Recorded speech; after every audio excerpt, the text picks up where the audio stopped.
টিয়া, ময়না ও তোতা পাখি মানুষের কণ্ঠে কথা বলতে পারে, মানুষের নাম ধরে ডাকে। কিন্তু কখনো কি শুনেছেন মোরগের কণ্ঠে মানুষের মতো ডাক? অবিশ্বাস্য হলেও সত্যি। তবে মানুষের নাম ধরে না ডেকে মোরগটি ডাকছে মহান সৃষ্টিকর্তা আল্লাহর নাম ধরে। এই ঘটনায় এলাকার মানুষের মধ্যে ব্যাপক কৌতূহল জাগিয়েছে। মোরগটিকে এক নজর দেখতে দূর দূরান্ত থেকে অনেক লোক ছুটে আসছেন। ঘটনাটি ঘটেছে নারায়ণগঞ্জ জেলার বন্দর উপজেলার 23 নং ওয়ার্ডের কবরস্থান এলাকার আনিসুজ্জামান আনিসের বাড়িতে। তাদের দাবি, এটি সৃষ্টিকর্তার বিশেষ কুদরত। শনিবার সরেজমিনে দেখা যায় আনিসুজ্জামান আনিসের বাড়িতে দূর দূরান্ত থেকে ছুটে আসা অনেক মানুষের ভিড়। মোরগের কণ্ঠে শোনা যাচ্ছে আল্লাহর নাম। মোরগটি বারবার শুধু আল্লাহর নাম ধরেই ডাকছে। জানা গেছে দেশি ওই মোরগটি খাওয়ার জন্য কিনেছিলেন আনিসুজ্জামান আনিস। রান্নার জন্য স্ত্রীকে সঙ্গে নিয়ে মোরগটির জবাইয়ের প্রস্তুতিও নিয়েছিলেন।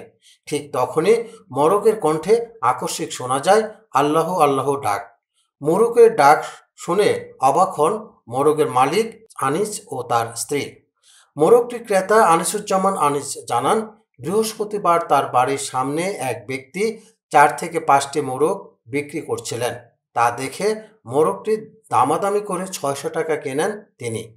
ওই দিন বিকালের দিকে মোরগটি স্ত্রীকে সঙ্গে নিয়ে জবাই করতে গেলে ঠিক তখনই আল্লাহ আল্লাহ বলে ডেকে ওঠে। কিনে নিয়ে হাতে হাতে আসতেছিল, তো তুমি আপনি কি বিক্রি করবেন?